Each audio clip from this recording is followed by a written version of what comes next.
and salutations. I'm Gil. And I'm Gil, and this is Strategic Prepper. We talk about bug out bags. We talk about get home bags. We talk about bugging in, prepping for the house. One thing I want to talk about is vehicle preps, vehicle kits.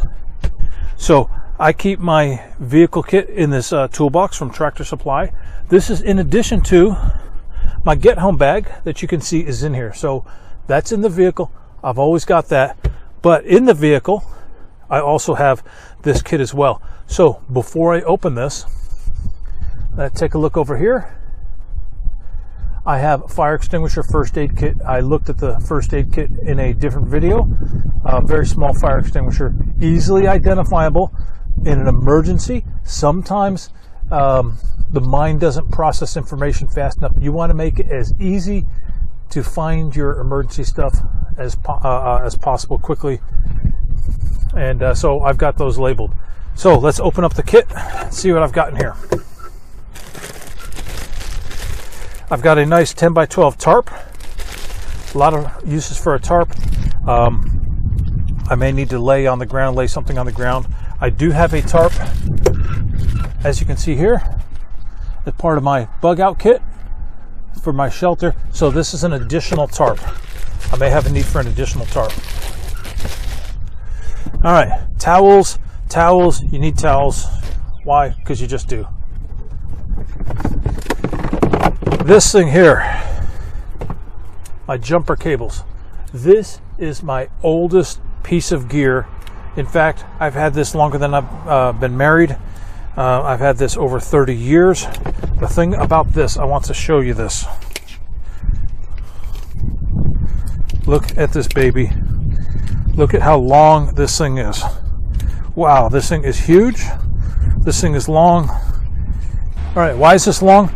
Because sometimes when you need to give somebody a jump or you need to jump yourself, you may not be able to pull right up alongside of them, engine compartment to engine compartment.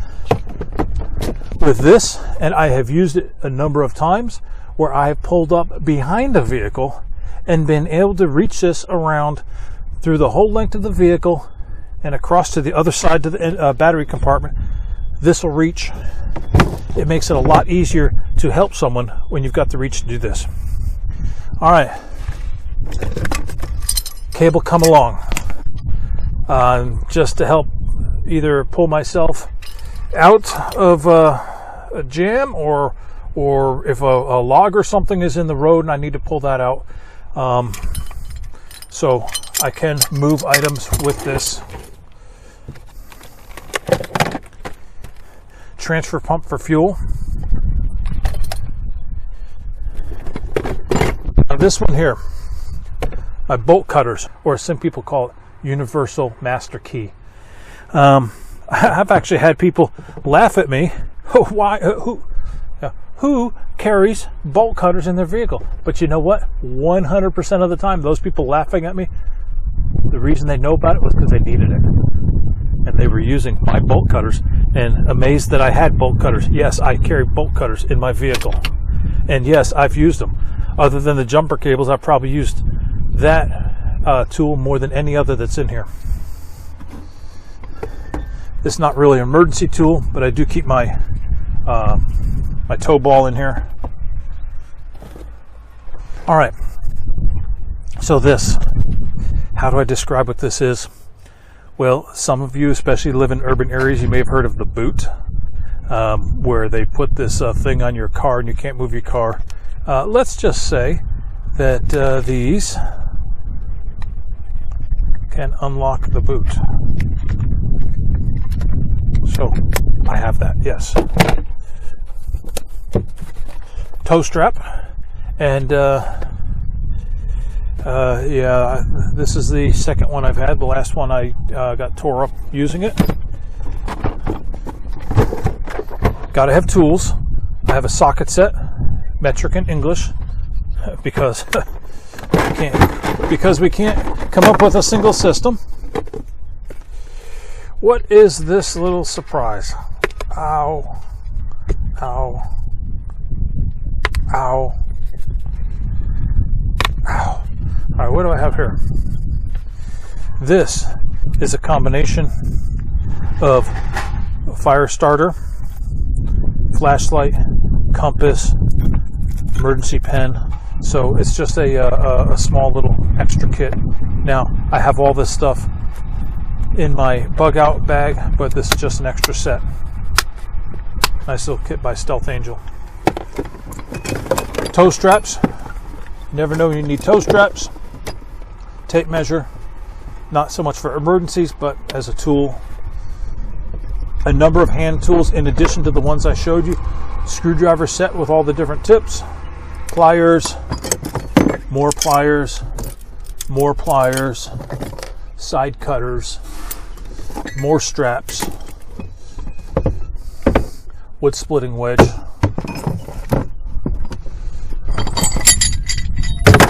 Couple of attachments.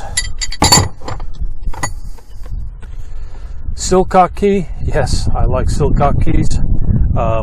I've got a few. Bungee cord. I like to be able to tie things down.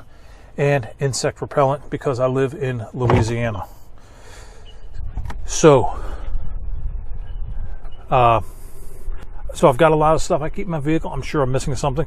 Leave a note in the comments if you have got something that maybe I should add to my kit, and or if you've got an idea for an improvement. So this is what I've got, and Gil, I think you've got a little bit different setup. So let's see what you've got. Thanks. So I got you guys in the back of the 4Runner. I'll bring you around the vehicle. Some of this is still work in progress, so I'll be adding some stuff. I got my 3-day bag here, as you guys can see. And I got it covered up by this. Basically, it's a high visibility rain jacket. I think it's always a good idea to have some kind of high visibility, whether it's a jacket or a vest in your vehicle, just for standard road emergencies. My chest rig that I paired with my 3-day bag, set of gloves. These are some spare earplugs I got because I go shooting a lot. I got the seat cover for the rear passenger seat. I like to put my dog in there. And so this just kind of helps keep that. So here, and I'll take you on a close-up in a bit, I've got one of those multifunctional jumper battery packs, air compressors, and then I have my toolbox that I got secured in there. So right out in the open, I have my first aid kit. This is more of a first responder kit, so it's a little more comprehensive than the first aid kit. So I'll show you a close-up of this in a second, but it's right in the open, easy to see. I can immediately grab it off the hook. Here I have another battery jumper pack that I actually keep under the front passenger seat. Fire extinguisher here. I have a sticker on mine as well for the same reason. In emergency, you want it to be easy to find, easy to see. In here I got some spare rags, and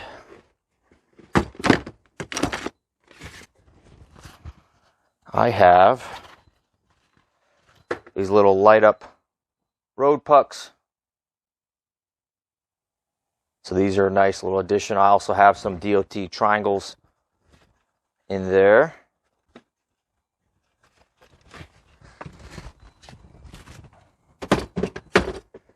Part of the reason why I have these rags in here specifically is to keep that extinguisher from rattling around.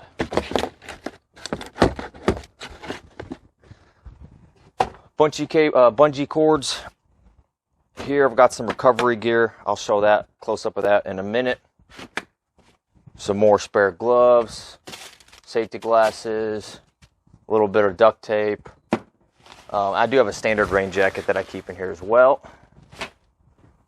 Alright, so I got the camera a little closer. You're not going to be able to see me, but I want you guys to be able to see what I got in here. So here I'm just keeping this little ammo can. It's recovery gear for the vehicle.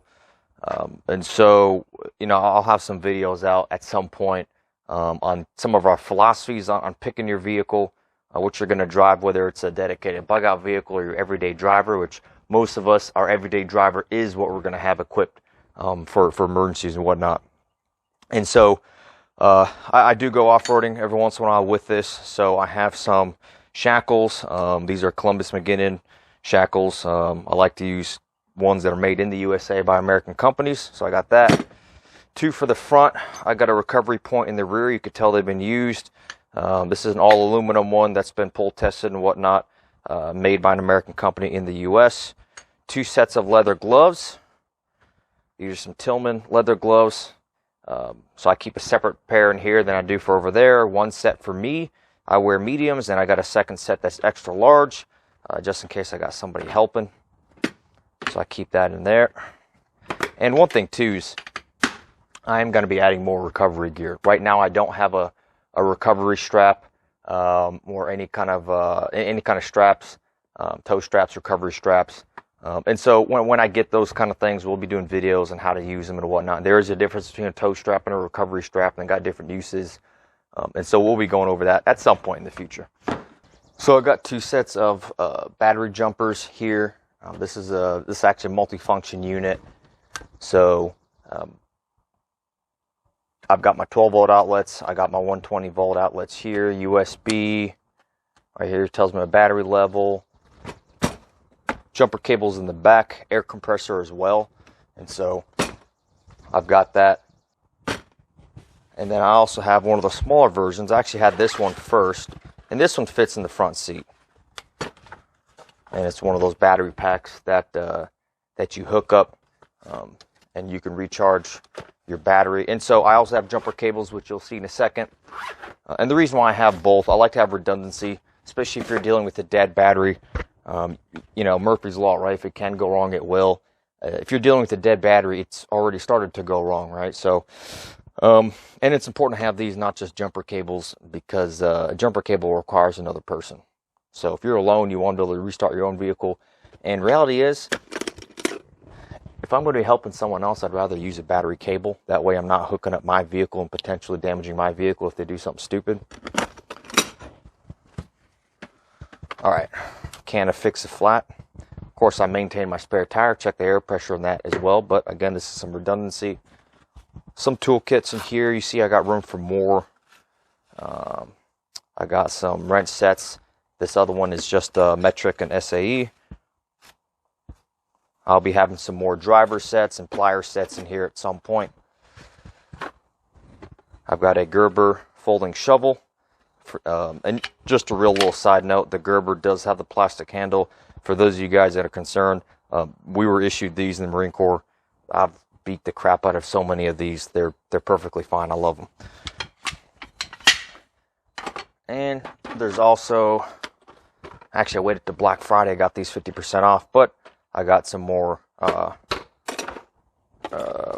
shoot, my mind just, I can't think of the name, but I got some more wrenches in here. So I have a mix of metric and SAE, and then also 1/4 inch, 3/8 inch drive. Some more bungees. I have jumper cables, almost as long as Gil's, not quite as long. I did buy these off Amazon. I bought the thickest gauge possible and the longest ones I could find. And then some DOT triangles. So storage is always a big consideration in this stuff. One thing I'm gonna, like I said, as I update this, I'll bring you guys along. There's a company that makes MOLLE panels for these rear windows. So eventually, when I'll get them, I'll mount a lot of this to the MOLLE panels that'll free up some of my storage space. So let me bring you around to the other side of the vehicle. So I also keep another trauma kit right up front. It's labeled as trauma just so it's easy to tell what it is. You open it. I keep a headlamp in there, and then I have an IFAK. I'll go over the contents of this in another video, of course. And lastly, here I'm actually holding the camera in my door pocket here. I've got some more gloves, screwdriver, 2000 lumen flashlight. Here you can see my visor panel, a small flashlight there, a Benchmade Nimmervis Cub knife. I also keep, Amazon had this on sale. It's 1000 lumen light. That was on sale for like $20. So I just threw that in here as well. And one last thing, I like to have these stickers on the outside of the vehicle. First aid kit, fire extinguisher on board. It serves as a mental reminder for myself as well if I'm involved in some kind of emergency response. Sometimes you forget things. It's a nice little visual indicator for responding to an accident or something like that. It's also a good visual indicator for other people around me. If they see this, they see, he's got a fire extinguisher, let's ask him for help, something like that. So I like to have that on board as well. And that's pretty much it. That's the whole vehicle system for now. I will be adding some more tools. You know, I got a whole philosophy on picking a four-wheel drive 4Runner. I will be doing some modifications to the vehicle at some point. So, you know, we'll do videos on that when the time comes. But hey, thanks for watching. If you guys got any comments, concerns, ideas, something that you guys like to put in your vehicle that maybe we didn't have in ours, any kind of idea, put it in the comment section below. Join us on Patreon as we develop the channel further. Patreon is really going to allow us to reach out to you guys better. Yeah, so check out the Patreon. Check out our website, strategic-prepper.com. We have some PDFs available. If you guys watched our planning video on how to actually do your risk assessment, and that's really the foundation to doing all this, the PDF, we have a PDF available. And so putting your email address in there, and then we can go ahead and send that to you. And then also our hurricane preparedness checklist. If you watch that video, it'll really help you out, and then we can send that to you as well. Again, like, subscribe, comment, stay safe, stay prepared.